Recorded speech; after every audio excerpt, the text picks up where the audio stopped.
should fly with me. Yeah, right. Turn the car around, pack a bag, grab your passport, forget your golf clubs. Come on, a father-son trip, it'll be fun. When you coming back? I don't know. My life here might not seem like much to you, but it's the life I choose. You don't choose a life, Dad. You live one.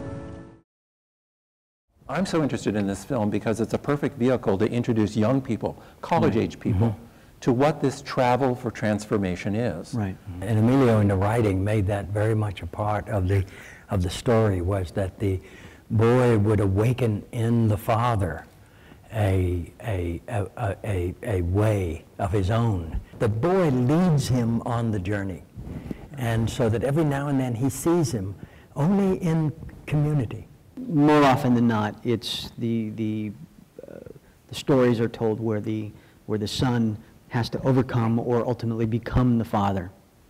And I love the dynamic in this where the father becomes the son. I began to develop the characters. I said, I really think that in addition to it being a father-son story, it's kind of like The Wizard of Oz. And your character's Dorothy.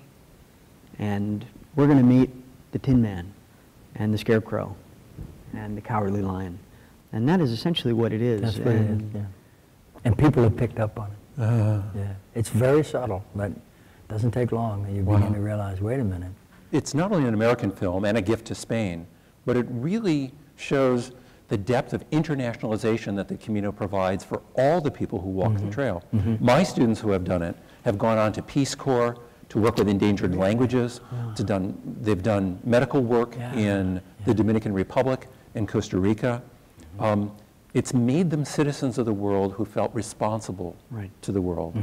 And they felt that they can't give something back to the Camino directly for what they learned from the Camino, but they can do it in other places, in other traditions. It's an exciting opportunity for young people to learn how to give something back to an international scene because they've been cared for on an international theater. Yeah, right. Yeah, because all your money and all of your fame and all of the accoutrements that you've got in your life are nothing when you're out there walking by yourself. You're going to face the same with the basics. With the basics. You're going to have to face the weather and the mountains and the valleys and the heat and the frustration and and the wearing down of the body and the feet, particularly, with the blisters and so forth.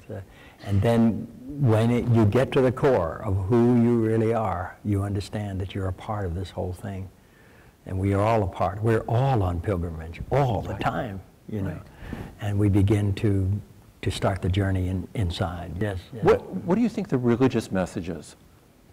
I think that it has become almost a necessity rather than a religious pilgrimage. It is really a real spiritual pilgrimage. So it's religion tends to divide us sometimes, doesn't it? You believe this, I believe that, they believe this, he believes that. And so we're all separated by dogma.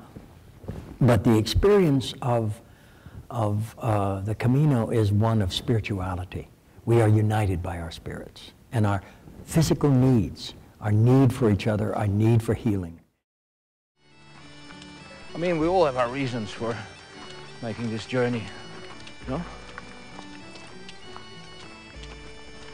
I told you mine. Tom, that box with the ashes. My son.